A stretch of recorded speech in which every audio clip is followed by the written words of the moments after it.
Hello, and welcome to True Faith Presents the Charlotte Show. I am Charlotte. It's my show.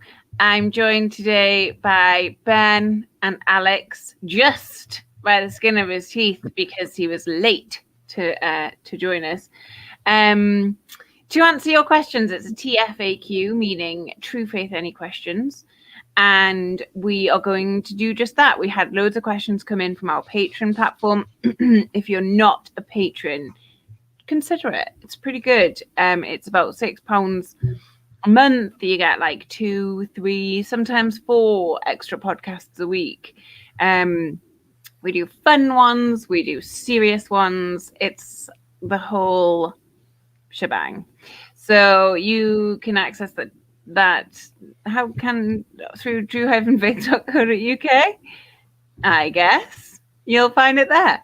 Hi Ben, hi Alex, thanks for joining me. What's the best thing that happened to you today? Ben?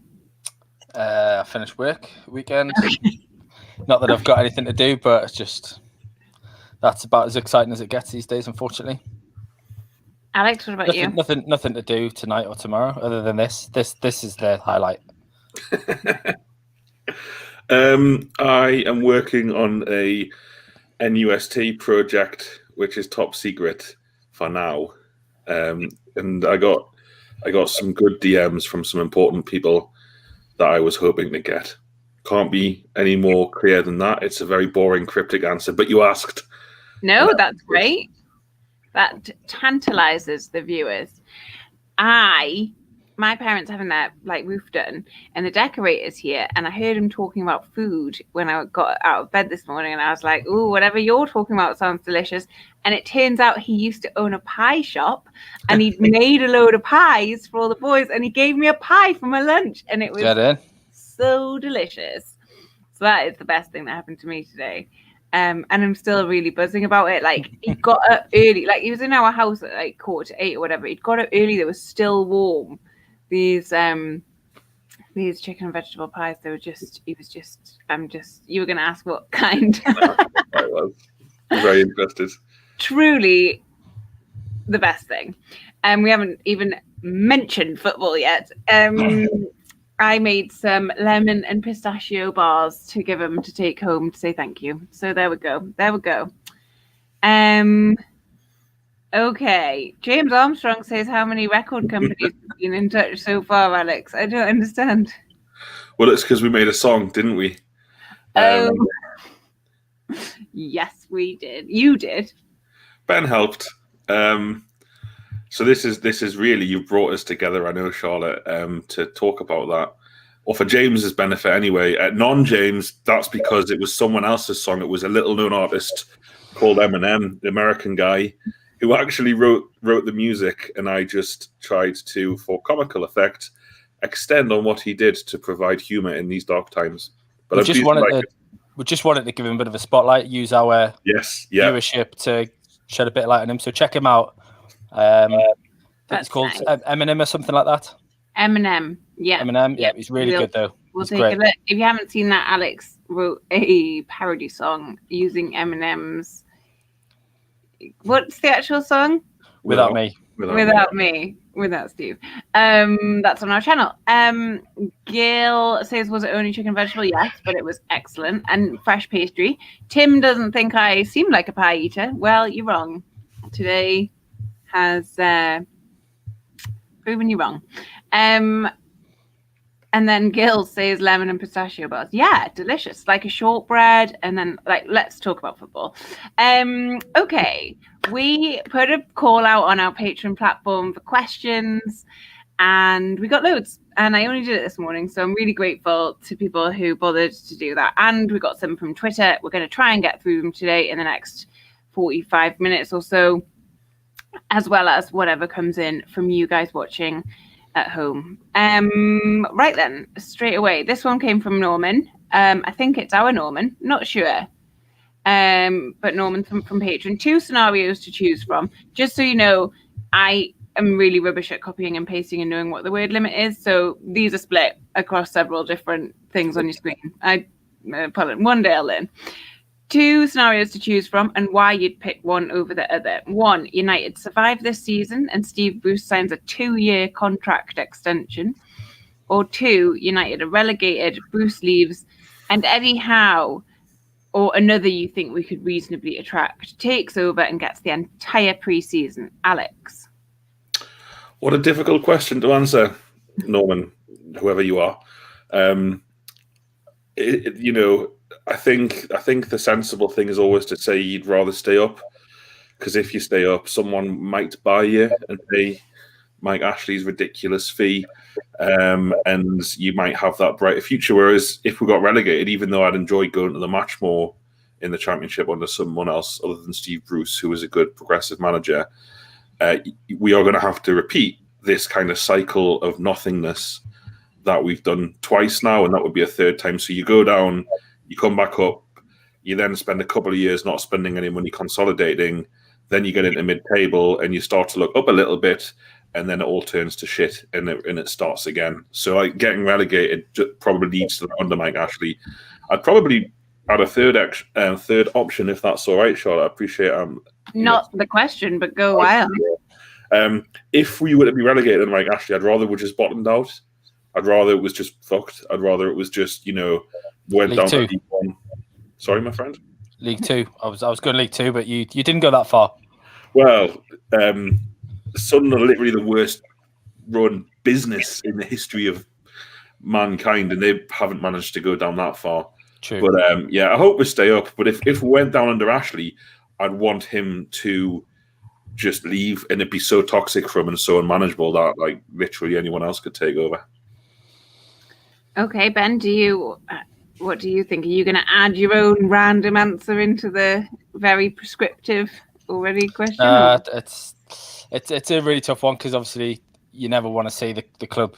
I mean, that someone's just said it there, like why it's got to be accept that we'll go down to the Championship. Like it's a tough one. I mean, I don't think I could take another 2 years of Steve Bruce. So that's kind of, at the moment, that's the overriding sort of emotion, that I don't think I could take another 2 years of Steve Bruce. So if it meant we had to get relegated to get rid of him, I probably would. I'd probably take that.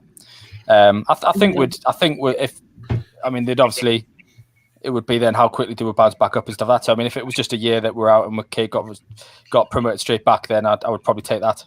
But as Alex says, like if we ended up dropping all the way down to League One, I mean it's an interesting one, is it? Because the reality is neither scenario really matters. Whilst Mike Ashley set up the club, because it doesn't matter who's in charge really. The club's not going anywhere. So that's my answer. Yeah. Neither. I think next. Okay. Well, I'm actually the host here, Ben. I think the thing for me is that the overriding, like, oh, really, we have to have Steve Bruce at this club for another 2 years? Like, I hate the idea. Ben doesn't have COVID, for those of you who are going to watch him cough for the next 40 minutes. He is not well, but has had a test. So just giving you medical information out to the public there, Ben. Thank you, HR Charlotte. I'm sure any of your employees that are watching now are absolutely buzzing, thinking, "Wonder when she's going to start releasing all of my data." Oh, I just fling it out to the wind every Friday night. All right. We will talk about Steve Bruce, of course, and his madcap comments again today. But before we do, let's try and crack on with a couple more questions, and then we can have a little light relief. This one came from Dean A. Anderson, I think, from our Patreon platform. If you weren't part of True Faith and had to keep up with current goings on at Newcastle, would you have lost interest by now, and would you have stopped watching games? When I put this on into the platform that we're using to stream, I was like, oh God, I hadn't really considered that, but maybe. I don't think I would have stopped watching games. I think I'm always gonna subject myself to that. But I don't think I would be nearly as engaged. What do you think, Alex? Yeah, I think the same as you, during COVID, literally what else does it do? That is what Steve Bruce is relying on. Like, why on earth would you tune in to watch Newcastle away at Man United unless there was literally nothing else to do in this lockdown?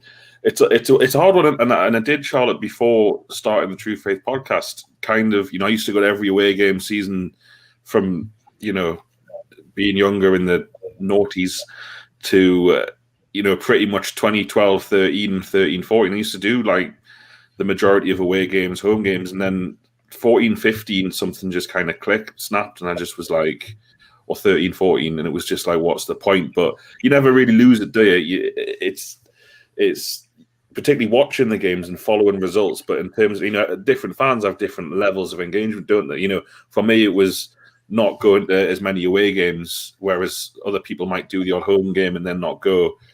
Is it the syphilis again? Who's that in, that Paul? No, I think that's me. Ben with his illness. Sorry. I want to listen to your response, so I've taken it off the screen. I've lost myself. I think I was saying that it's hard to stay engaged, but I think that there's an anger there, isn't it? There's particularly being involved with the trust, same as you, Charlotte. It's that want to try and, however small a way, make things a little bit better, because the club is just so badly run and almost set up to fail. You feel like we have to push back against that, and if we give up, and people watching give up, and if we give up as fans, there's literally nothing that's going to keep it going, and that would be an awful shame for such an important cultural asset to this region to kind of cease to exist. And I appreciate that's quite a grand statement, considering that the club is in the Premier League and up until COVID was profitable, but I really do think it's in the margins at the minute of becoming a complete irrelevance to even the community in which it sits. Can I just interrupt that quickly? Was that a little hint there, Dodgy, to the next track on the album, I've Lost Myself? No. Very similar to Lose Yourself by Eminem. Is that the little spoiler?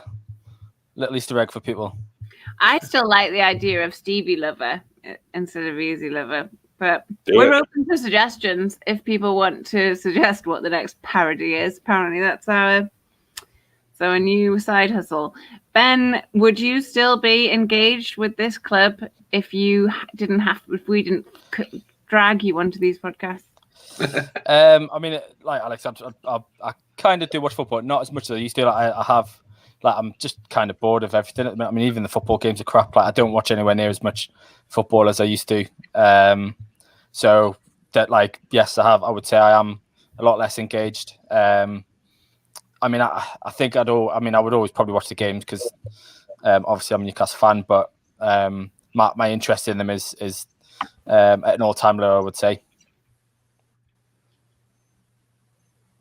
Oh, that was the end.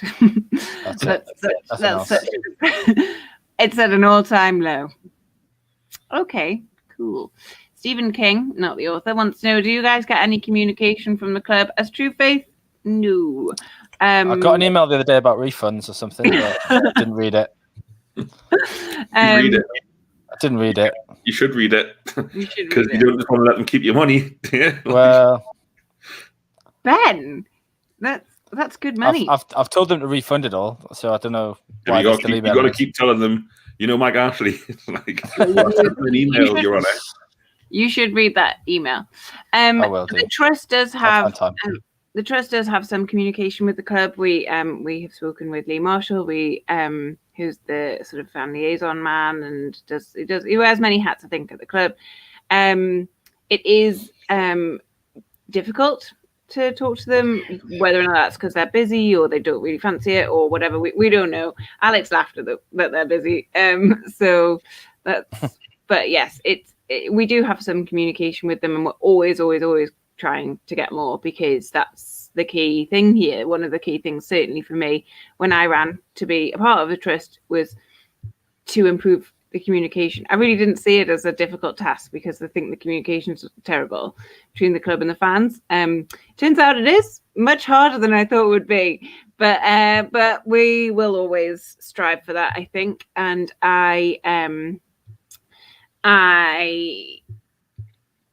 Andrew Davis, I've just seen your question. Not going to put it on the screen because I don't know who's going to watch from all kinds of different walks of my life. I'm not going to answer right now. We will move on.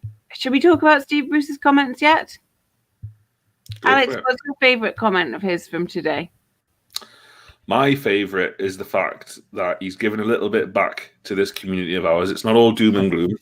Today, he very kindly explained something he's been saying for ages. He always says that, well, I've been saying for ages. As he keeps saying, don't judge the team now. Wait until every team has played all of their games, and then we'll see where we are. So us, people watching, people listening, don't discuss how we're getting on now, silly. Wait till the end of the season, because then what they do is they put all the results together. They say who's got the most points, and they assign people a final league position, and that's when you can analyze. And as Steve, it was news to me as well. So I'm pleased to use this opportunity in a press conference to explain that we'll see where we are at the end of the season. That is ever the educator. It's an educational privilege to hear this man. It was interesting, wasn't it, to see it laid out like that, very starkly. He's been saying it for ages, Charlotte. He keeps saying he's been saying it for ages. Start listening. For those of you at home watching or listening after the fact, he said it was about Fulham, because Fulham have said that they're confident that they will close the gap between. It was real fighting talk, to be fair, Charlotte. Come on. It was. Give it a big build up. It was real fighting talk. I mean, Fulham have, Scott Parker's come out and said, we have confidence here. We can do this. We can close this gap. We're not going to finish 18th. We're confident. And then Steve Bruce's response was, hang on. Steve Bruce or Robert the Bruce? No, it's honestly a really good question, actually, Ben, because it does seem like it with the amount of attacking spirit. But no, Steve Bruce. He said, let's see where we are at the end of the season. If they're confident, then let's see where we all are. As I've said many times, it's your accumulation of points and your fixture list when you play teams can sometimes help. It's the thing is, people listening, Charlotte has not invented or altered any of that quote at all. Yes, the delivery may have been different from how Steve said it, but that doesn't matter because as he said, like he's been saying, let's see where we are. Let's have a look. Just don't talk now. Let's have a look. When everyone played everyone, we'll see where we are. It's almost like a veiled threat. If it wasn't Steve Bruce, it would be like, we'll see. We'll see you, Scott. Don't walk down Pink Street after dark. Pink Lane, sorry. Pink Street. We'll see what happens. We'll see where we are. Why do you think he does a press conference every single week if we just have to wait and see where we are after every game has been played? What's the point? What's the point in commenting on it? To be fair, I think if you gave Brucey the option of not speaking, I think he'd take your hands off. He's probably still furious. When they told him football was going to be behind closed doors, he thought it was like literally everyone writes down their own results and goal scorers, and then we'll just see where we are at the end of the season. And he's bloody furious that there's people watching on television. There's journalists talking about it. There's fans talking about it. It's just, typing about it on their keyboards. He's like, has anyone got 16th?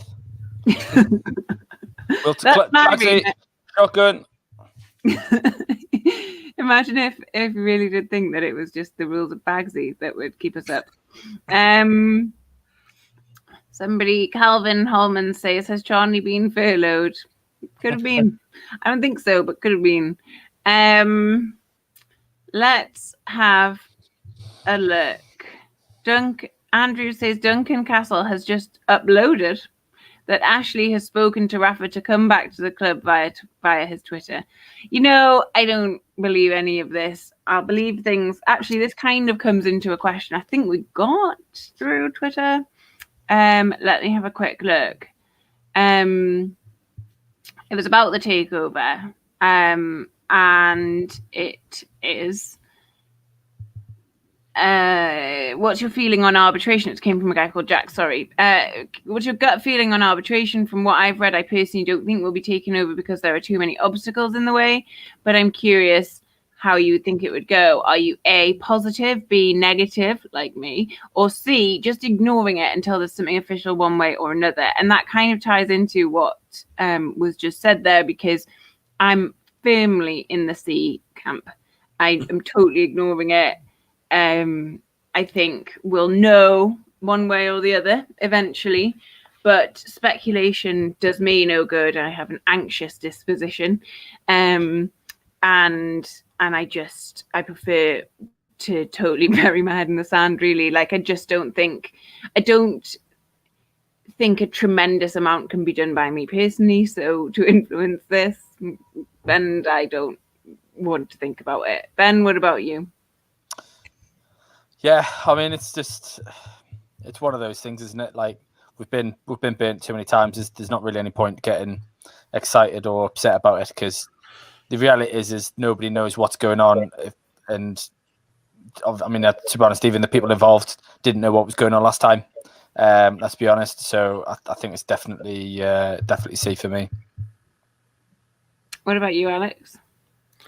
First of all, on Andrew's point, I think Mike Ashley getting in touch via his Twitter to Rafa Benitez is already an own goal.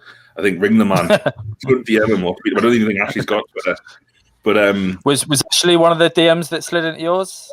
That's why he's so excited. Yeah, I wish. He started to contact everyone by Twitter. Yeah. Charlotte, do you want a quick answer here, or do you want an explainer answer on arbitration? We've got 40 minutes. Go for it. I don't want you to spend 40 minutes on it. I like how, Ben, you're just sliding into the host position there. Charlotte, delaying. Find a middle ground. Go. Okay, so first of all, I would say ignore it. But I think arbitration is this word that's just kind of been picked out because the Premier League used the word arbitration. No one else has used the word arbitration. And I think the fact that Mike Ashley has engaged who he's engaged, and the fact that that lawyer would take the case suggests it's not a total waste of time or lost cause. They wouldn't, even though I'm sure they're being handsomely rewarded, they wouldn't take a case that was unwinnable or they thought was a impossibility. I don't think it's necessarily like arbitration. Richard Masters said was the option for PIF to settle their dispute with the Premier League with 3 independent judges in the UK. I don't think that's what Mike Ashley's doing. I might be wrong. I don't have any insider knowledge. I don't think that's what they're doing. I don't think they're going through that arbitration route. I think they are presenting legal cases with a view to Mike Ashley suing the Premier League, in the hope being the Premier League will navigate away from that to avoid either financial loss or public humiliation, and it would clear a path for the takeover. Now, whether that actually happens or not, I don't know. I just don't think that arbitration, as it was suggested, is necessarily what's happening. I could be talking complete bollocks. It's just from what I read and how I understand it. But my option would be C. I just ignore it to an extent. I'm worried enough about what Newcastle are right now compared to what they might be, and I think the constant scrutiny, and I understand it, and the constant attention on the future from everyone, fans, myself, you know, the players, the manager director, the owner, everyone has kind of taken their eye off the ball a bit, and you know, it's likely we'll get relegated. Particularly if Fulham win on Saturday night, I think we'll get relegated, and that's the issue. And I understand why people don't want to address that and think, well, the takeover will make everything okay. Well, I don't think there's any chance of us being taken over, even if it was going to happen before the end of the season. So we need to concentrate on what's going on right now, and it's not pretty. Yeah, and I think we'll come back to it with the questions that we've got. Z530 says, greetings from Newcastle, Nigeria on Twitter. Hello, my auntie's Nigerian, so I've got a soft spot for you already. I really like how... Sorry, I interrupted. Yes, you did. Yeah, go ahead. I really like how you attract an international audience, Charlotte. There's always people popping up on here, aren't there, from all places? There are, and actually we got an international question, so let's go to that one. Lovely segue, if I can get it on my screen quick enough, in which case if I can't, it won't be a lovely segue at all. It's from Nick Kapura, so this one came from our patron. For listeners from the USA, can you explain why finding a buyer for NUFC has supposedly been going on for years and years and years? Here in the States, it seems like there are groups lined up to buy teams before they are even announced for sale, regardless of what sports they play. So my take on this, I loaded this into our platform before we came live. So I was thinking about it. My take on this is the prohibitive cost. I think it's Mike Ashley has valued Newcastle United at £350 million, pounds, not dollars. So, I mean, that's why I think that we're struggling to find a buyer. Alex, do you agree, or do you? Yeah, you're spot on. There are lots and lots of buyers for Newcastle United. Lee Charnley has told me that before. They all balk at the price because, just again, to the person who asked the question, you think about it, Newcastle United turned over pre-COVID in a good year a record of £180 million and made a small profit. How on earth can a business that turns over £180 million that has, you know, a real diminished set of assets in terms of its training ground? Yes, the stadium's a fantastic asset. The playing squad's not worth loads realistically compared to the Premier League. How can it be worth double that? In any business deal, I'm sure some businesses in terms of potential can be valued, but there's also the fact that that amount of money, even if we think it's overpriced, which it is, and the question is correct in stating that we got promoted again in 2010, 09, 10. So it's been for sale for 11 years realistically, and there's been no sale. It would be the second most expensive Premier League club ever, behind Manchester United. And I appreciate inflation comes into it in terms of when clubs were sold, but Manchester United wasn't bought with liquid capital. It was bought with it was a leveraged buyout, loading the sale of the club onto the club. So literally, Newcastle United, if it was to be sold for £350 million cash, like Mike Ashley wants, to my mind, I think would be the most expensive football club in history. And does anything about Newcastle United right now, to anyone watching or listening, you guys and me, suggest it might be the most valuable football club in history? Because it doesn't to me. I've said this before, and it always surprises me that Mike Ashley, who's made a name for himself and a lot of money for himself by selling things cut price, has valued Newcastle United at such an astronomical valuation. I just think it's mad. Andrew. So what you're saying is really it's a bargain? Definitely not. Andrew says Duncan Castle was talking on other subjects, just putting it out there that it's been addressed, not that it was believable or not. I totally understand, Andrew. I just took it with my own agenda. I try not to get, I suppose what I was trying to say was I try not to get excited about any of these things, because I would obviously love Rafa to be back at our club with a little pot of money to spend, but I just try not to get too excited by things like that unless they're confirmed to be happening. So that's kind of what I was saying, but I apologise if it seemed like we were getting at you. We certainly weren't. We're all friends here. All right. Let's track back to one of the questions we got. Joseph Gardner, who is here watching. I've seen you. I assume this will be discussed, but if not, would love to hear what you three think our options are without Wilson. While Chelsea is a better squad, it appears everyone was uninspired by what we saw earlier this week. Wilson not being in the squad could be a big part of the reason why. And then we did have another comment a little bit further down from somebody watching saying, from Z in Nigeria, do you guys think a Fraser, Almiron, ASM front three would work in Wilson's absence? Ben, what's your take? It's a difficult one. I mean, I was really, I was shocked that Gayle got the nod last week. I didn't think it would happen. I spoke on the preview about that would have been my preferred choice before the game, just because he hasn't really had any opportunities, and we've obviously seen how poor Carroll and Joelinton have been. So I was hoping Gayle would get the shot, but I didn't for 1 second believe he would. He did, but it was I forgot he was on the pitch until I think he came off later on.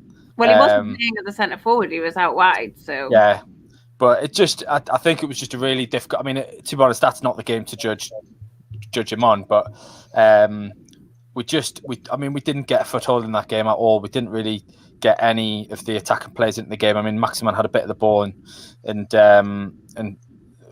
was obviously trying to beat the whole Chelsea backline, it seemed, on his own. But it just didn't quite. It just didn't work. They didn't gel together. I mean, that front three. It's the concern I have with not playing anyone up top is I don't see any of those three being able to hold the ball up. They're not players that you're gonna play the ball out up to and expect it to stick. So and especially the way we're playing, I mean, it's not as if we're playing some great football where we're played out from the back and we sort of move up the pitch. So I think it just wouldn't work. I don't think going with that front three. The potential is that if they get ball at feet, they can run at players, and you could maybe stick another man in midfield to sort of try and help with the service to them. But I just think that we're doing. I mean, if you look at the defenders, I mean, we are a team that just clear the ball along and sort of try and get up the pitch that way. We're not a team that sort of looks to build up play. So I think you have to have some sort of target man. Unfortunately, I think looks like Andy Carroll is probably the most likely to fill that role while Wilson's out. Alex, what do you think? We Alan of the North says only option without Wilson is Gale, but could see on Monday is nowhere near as effective in the role Wilson was playing in the last few games. Probably herald another formation change. I agree, but again, he wasn't playing the position that Wilson would be playing within that team, so it's a little bit trickier. What do you think? Yeah, I think Dwight Gale is the best option. I don't think you play players out of position with that front three that was suggested. Though I understand the desire to try something new. Wilson does play, I think Steve Bruce calls it a split striker. Wilson did play that position, same as Gale, and was similarly, struggled with it against Palace and Southampton because it's a ridiculous position. Was really good against Everton, but I just think play your strikers in their normal positions, get them in the box, and Dwight Gale's the man. Wilson, as much as I love him, and he's more than just a goal scorer to this team, I think he's only got 6 goals from open play in 21 games this season, which for us is like crucial, but it's also kind of indicative of how little we create. And in the initial question suggesting that, we missed Wilson massively on Monday, I don't think we did, because even though he's far better than anything else we've got, that performance that we saw on Monday night, we saw against Spurs away, Brighton at home, Man United at home, Chelsea at home, Man City away, Leicester at home, Arsenal. We've seen that performance 100 times, have we not? And Wilson was playing each time. I don't think it's the striker's fault that we're putting these kind of listless, pathetic non-performances. I think it's the rest of the team and the way the team's trained and set up. So I don't think Wilson would make a difference in those games. I wish he was fit, but I think play Dwight Gale through the middle, and he'll score goals, hopefully, if we create chances. But I think our problems are far bigger than which striker is fit and which isn't. So you're not Team Carroll for Man U? You know what? It's like when Norman comes on, there is a little bit of nostalgia always kicks in when you see Big Andy elbow first into a defender's head. But within 40 seconds. 40 seconds of the kickoff. And because it makes you think I could do it, as Kane and Souness and all the boys, let them know they're in a game, Dodgy. Yeah, let them know. It's like Steve Bruce, isn't it? It's like, Andy, let that lad at the back know the game's kicked off, will you? Which is like a subtle suggestion for like, concuss him, please.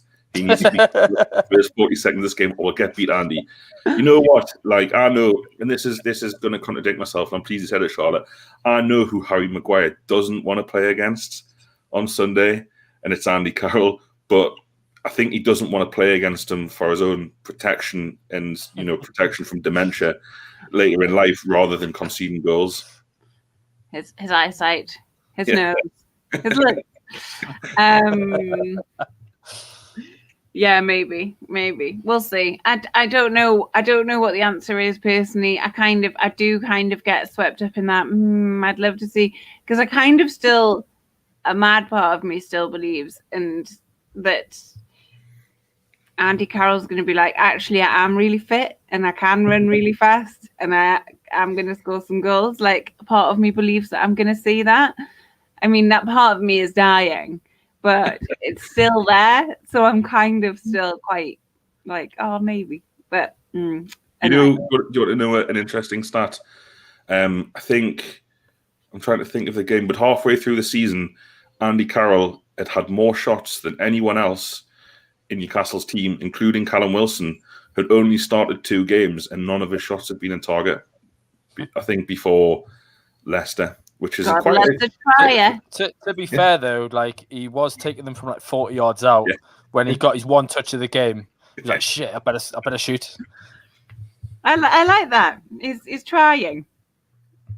It's a shame that he's trying on our team. I mean, that's a good point there, though. Like, he doesn't even like he's in there to win header, and you think he's a big physical specimen. Like, he doesn't even win the shot. Like, he rarely even goes up for headers a lot of the time. Like, he's too busy trying to win a free kick or like wrestling with the defender. He's not even like paying attention to the ball. He is frustrating to watch at times. Yeah, well, not at times, all the time. All the time, yeah.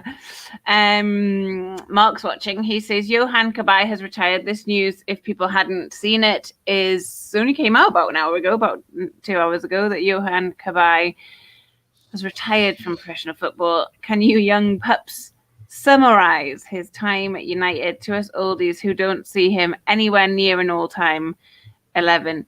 Mickey loves him. I wish Mickey was on. He could write a little poem and talk about Johan Kabay. Ben, do you want to summarise his time at Newcastle United? I mean, it's a bit depressing, but it's probably like the most successful phase, if you can even call it successful, sort of the Ashley era. And he was a big part of that. I mean, an absolute bargain steal of a signing to get him in. But he was just a class footballer. I mean, it's kind of what like you'd wish Jonjo Shelvey could be in terms of he wasn't the fittest. He didn't exactly get around the pitch much, but just the technique on him and just the all round ability passing, just dictated the dictated matches and ran the show for it that period. And I think, I mean, it helped that he was surrounded by some good players. I mean, obviously Barr and Cisse and whatnot coming in. He had some real quality up front to sort of benefit from. But yeah, I mean, I don't buy into putting him anywhere near an all-time 11. But certainly in the Ashley area, I think he probably walks into it. Yeah, that's the thing. You have to kind of recontextualize that in the Ashley era, probably. Alex, do you have any more to add to that eulogy? Yeah, I'll say it quickly. He's the only player I've seen play for Newcastle, apart from Jonjo Shelvey in the Championship. Doesn't really count because it's a Championship. Who, when he asked for the ball, he got it. If he asked a teammate for the ball, doesn't matter what position he was in, no matter what part of the pitch he was in, doesn't matter how much pressure is under, his teammates passed him the ball, and it's very rare you see that at the top level. That one player had so much respect from their teammates that they give him what he wants. And compare him to Hatem Ben Arfa, who played in the same team, would relentlessly be asking for the ball and do great things with it, but players would often ignore him, much to his frustration. And I think Kabay was clearly on another level in the mind of his teammates. And I think that, a couple of famous goals against Manchester United, but for me, that win at Old Trafford in December 2012 is right up there with my favourite days following Newcastle United. It was just an unbelievable away end to be in. It was an unbelievable win. Yeah, Man United were a bit shite, but so were we. And to go there and to win as we did, and after 35 years or something, probably 35 years before we win again there, I'll be grateful to him for that, if nothing else. Well, Gil says no way was Kabay better than Diame, which I'm sure that you kind of agree with. Different players, both achieved a lot. The difference between the two of them is Mo Diame should still be in our midfield. Okay, so we've had so many comments come in that the ones that are preloaded have gone from my screen, but I've opened Patreon on another window. Thank you to everybody for asking and chatting. I love it, so I don't mind like lifting my finger and clicking somewhere else. That's fine. We did have one from Tim Wood, who I think is also watching. It's okay, everyone. Steve has set us a points total. What is the total, though? And is it higher or lower than Scott Parker has set Fulham? Ben, what do you think? Not you, Alex. Ben, what do you think? I think Steve set our points total at? I think it was 16 points. So he probably gave himself a massive pat on the back when we got there. He's just like, anything after that's a bonus, really. But yeah, it's getting really worrying, and the fact, I mean, the biggest frustration about that response to, obviously, Scott Parker is trying to sort of do a rallying call in the media, showing, like, exuding a bit of confidence and trying to sort of put a message out there to his players that they're not out of this, that it's obviously been a really tough start to the season, and that they've been struggling, but you watch Fulham games, and they are in a lot of the games. There's not many games where they've been completely battered and out of it. They're generally, like, pretty tight. They've just lacked any real quality up top, and you can kind of see where they've been building, what they've been building towards. Whereas Bruce, in response to that, just said, "Oh well," like, it was just the most timid response ever. Like, clearly doesn't have any confidence in his own team to do anything. It was basically just saying, "Oh well, we'll see what happens. I hope we accumulate enough in the time." I mean, if I was one of the players in the dressing room, I'd be like, "What the fuck's he on about?" Like, that even he doesn't believe that we're going to stay up. Well, what do you think the points total in his head that we do? You 16. It was 16. Yeah, he's already achieved his goals for this season, no doubt. Alex, what do you think it is? I'm starting to get annoyed with people. Tim, Steve Bruce has clearly explained, and he keeps saying it. You just have a look at the end of the season. We'll play the games and we'll have a look and we'll see where we are. And if you can't get behind that, what can you get behind? It's just no one gives the bloke any respect. No one does. That's true. That's especially us. Yeah, I know, we really are. Sorry, Steve. I don't think Steve watches this, so it's fine. His son certainly will, and we'll feed back. I don't think Steve knows what YouTube is. Yeah, but Alex does, and I bet he will be writing notes. Charlotte, do you reckon he's got a load of, like, Twitter messages from, like, Ashley, and he's just not get to them? Missing his DMs. Apparently, Adrian Durham has predicted Newcastle will get 4 more points this season and finish with 29. He's also predicted Fulham to get 12 more points and finish with 31. I'll see what Yuri Geller says.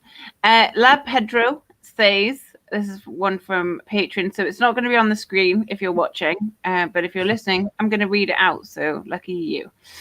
We all know that Ashley isn't going to fire Bruce, but do you think that had fans been in the stadium all season, Bruce would still be in the job, as the atmosphere would be toxic? Is the pandemic keeping him in a job? Alex, is it? I think he'd have been out of a job at the end of last season if fans were in the grounds. I think the manner of the performance against Manchester City, and I'm not having Bruce and some of his friends in the media who remain nameless for now, suggesting that Man City performance and game would have been different. I don't care, but he's paid millions of pounds a year to produce and manage the team. You can't say, well, fans weren't there, so it had to be shit. I don't think you'd have made it to this season if you look at the state of some of the performances at the end of last season. And, again, I had a conversation with a prominent journalist on Twitter today who, was asking me about songs and fans. And, you look at Steve McLaren's last game, it was Steve McLaren. It was the fans that sacked Steve McLaren. I don't think Ashley was going to sack him. I don't think Charney wanted to sack him. The Newcastle fans that day against Bournemouth, Ben, which you were there at with me, I believe, made it impossible for him to take training again, because you've got 50,000 people singing you're getting sacked in the morning at your own manager. You don't know what you're doing. You can't control the dressing room after that. So fans would have had him out the door way before now. So yes, COVID in this respect has been very kind to Steve Bruce. Ben, do you agree or wildly disagree? It's a tough one because I mean, as a fact, we've had mixed reactions, haven't we? I mean, that as Alex says, that was one instance where you kind of feel like we did influence things, but then been plenty of other times where we've tried things as fans and put pressure on, and nothing, that they've just staunchly ignored it and carried on thinking they know better. Not when they've been close to relegation, though, mate. Not when relegation's been in the picture. All the stuff against I suppose it depends how close. we've always been close to relegation. It doesn't matter how far away. Yeah, but the stuff, I know the stuff against Pardew, he was like 10th. Do you know what I mean? When he had the same reaction, he was 10th. So it was a big difference. Yeah. Sorry. No. It's a valid point. I think I don't know. I like to think it would have done because I mean he shouldn't be in the job now. That's the reality. But I don't know. I just they're not like anybody else. They don't think like anybody else. They're a completely different breed. Charlie and Ashley, like they're mental. They are. They're not human. They're not human. They're not human. What do they eat if they're not human? The tears of Newcastle fans, probably. Chow down on those. That's what this is all about. Yeah. Wait. Oh, there was a question that I had in my brain, but I've lost it. Great hosting, Charlotte.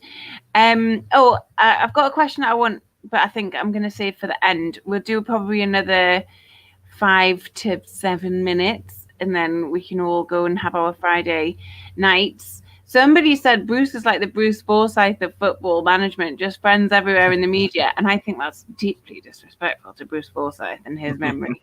He was such a happy dancing man. Like everybody liked him. I couldn't see Brucey pulling off those dance moves. Yeah, and Bruce Forsyth was liked because he was nice. Like, oh, I don't know. Well, I suppose they say he's nice, don't they? Tim would say is more like Savile, all mates with him. I don't agree because that seems libelous to me. Also, he was terrible. I shouldn't have put that comment on the screen, but I did. Let's move on. Don't you think it's already too late and we're doomed? Says Ian. No, it's statistically and mathematically, it's not too late. What you have to do, Ian, is just think we've got several more games lined up for the rest of the season's fixtures, they call them, and we're going to play them. And everybody else, there's about 19 other teams, and everybody else will play their fixtures because they've got them too. And then at the end of the season, we'll see where we are. So if you hang tight, we'll get there. Right, another question from Brian Mulhall on our Patreon platform. Do you think Steve Frontfoot Bruce will be pleased with the second half when we lose 3-0 away to Rotherham next season, but they don't score in the second half?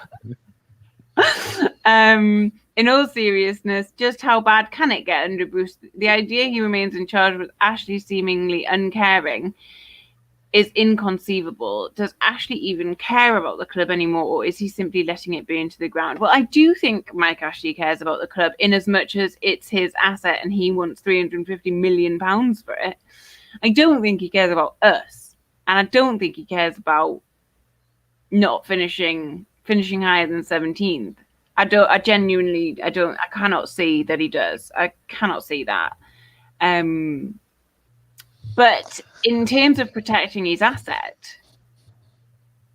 he must care a bit, I think. Ben, what do you think? How bad can it get? Do you think Ashley is letting us burn to the ground? I mean, it seems that way. As we've still got Bruce in charge, and we've had him for a year and a half now.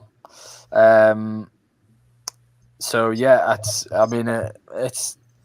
a bizarre set. As I say, they don't think like anybody else.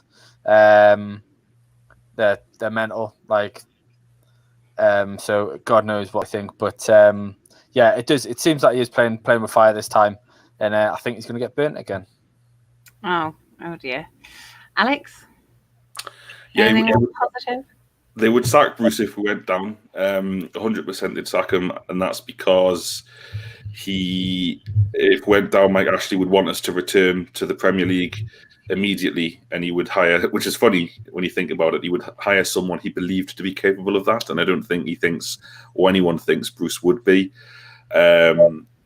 And it would cost Ashley what in this COVID world, maybe £30 million just to keep the lights on, assuming we're sold a couple of players. He ain't putting £30 million of his money behind Steve Bruce, which makes his, and I think I'll say it now, and I'll probably say it in future podcasts. Hiring Steve Bruce was a terrible decision and a bad mistake, but at least there was a little bit of logic. There was some logic, bad logic, but there was some logic. Local guy, knew the Premier League, safe pair of hands, would be compliant, wasn't expensive in terms of wages, was willing to work under the structures and all that. Even though I don't like the reasons that they hired him, at least there were some reasons. Also, the fact that he would take the job and no one else would. But there are no reasons to keep him on. There are none. We are simply going to keep on losing games, and the only way we'll stay up is if Fulham don't amass more than 34 points, because we won't get that many. Oh, that's very upbeat. Okay, well, the final question that I've saved for us, I think, can be upbeat. We are in 50 minutes, so let's do this question. It's come from Adam Morrison on our Patreon platform. Adam, who's also part of our writers group and has done one of our writers block shows. If you haven't watched that, that's a few of our writers sitting down and talking on YouTube about all sorts of different footballing and Newcastle United related stuff. It's really interesting. They're all a great group, a great group. So if you haven't watched it, have a little look. But Adam says, if times were normal and Newcastle were playing Man U at St James's Park with an evening kickoff on a Saturday night, what would be the true faith guide to enjoying the match day, including ideal meet time and place for a 7 p.m. kickoff and post-match patter? If times were normal, and normal here, I'm expanding as a host with my infinite power to be, we're not shit. And Steve Bruce is our manager, but we're not shit. Alex, what time are we meeting? Well, I would either meet Ben in a taxi in the town for breakfast. You wouldn't for this one, Dodgy. Or, like he did before Chelsea at home last day of the season, 2018, he would continue his night out into the morning, and I'd walk into Wetherspoons at the quayside, and he'd be slumped over a table asleep. Correct answer. So you could go one of two ways. Charlotte, it depends whether you had stayed in Newcastle or you were heading in that day. But Norman, you're here, okay. Yeah. I don't think you would meet me, Ben, and maybe Si if he was up for it at Wetherspoons at 8 a.m. And you've got to, before 9, you've got to buy a pint with each breakfast. You end up getting more breakfast than you need, if there is such a thing. I just think, I don't want to go too much detail for Adam and the listeners because it's making me sad that we can't do it. But no, this is a happy one. Yeah, I think we'd definitely be in the Trent. We'd definitely meet there. And I think we'd be in there 4 or 5 hours. We might record. Well, we'd be recording the Matchday podcast for patrons. We'd be really, really drunk in the ground, and then after the match, we'd probably, I don't know what we'd do. Depends on the result, doesn't it? We win. We get a point. Chinese in Chinatown with karaoke. Chinese in Chinatown, which has gone badly. Patience of saints. Some of the men and women that work in those restaurants when the True Faith podcast have been in. Not Charlotte. You were excused from this horrible behaviour. I think. I don't know. We'd probably end up in the casino just to gather our thoughts after a win, because you have to go somewhere neutral with no loud music, just to kind of take in the moment. We might gamble a little bit, and probably with you, Charlotte. Would follow you. You would be the leader. I'm the leader. Yeah. Well, I don't. I can't drink as much as the boys can drink, so I don't. Neither can I.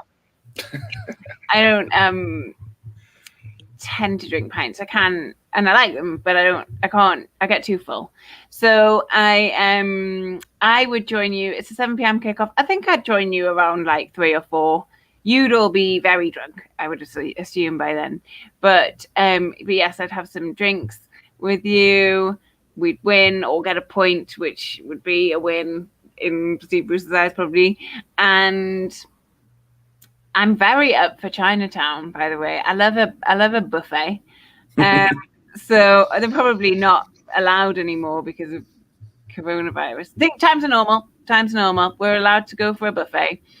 We're allowed to fill our plates and our bellies. And then casino, I've only been to the casino once at the gate because it was a way the casinos are available. The casinos are available because it was a way of getting out of the gate to the back without having to go right round. And I think it was winter, so I signed up to the casino to get out of the gate quicker. So it would be nice to really take it in properly because I used it as a thoroughfare once. So I'm up for that. And it's also open really late, isn't it? And they give you sandwiches, don't they? They used to, not anymore. I think they clocked on to the likes of us going in at 4 a.m. just to sit in the seats and get free sarnies.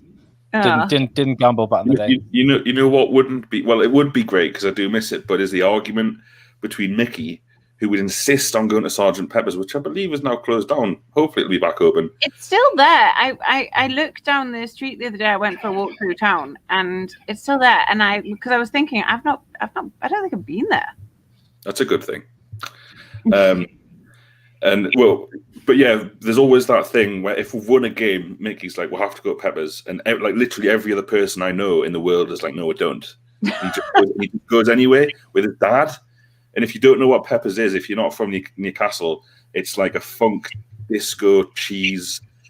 I don't know why you think I wouldn't like that. That sounds ideal. It's an unbelievable mix of any genre of music and any mix of people in there. Like, well, I say any mix. It's an interesting mix. It is fun. It is funny. Yeah, it's good fun. Well, if I'm the leader, we're going there. Okay, well, we're going there. Bring it on, Man United at home, 7 p.m. Maybe we'll get them in the cup because we're not going to play them next season because we're getting relegated. No, it was supposed to be a happy ending, not in a weird massage parlor way. Yeah, I was going to say there's some places in Chinatown that sort you out. Right, okay. We've done an hour. We're going to go. It's Friday night. Everybody, enjoy your weekend. We're not playing till Sunday night. Try and put it out of your heads. And we'll be back with the post-match podcast Sunday night. Got loads coming next week. I don't know what it is, but there's loads of it. So sign up to our Patreon. And thank you all so much for joining us. So many of you, loads of chat. I love it. Take care and stay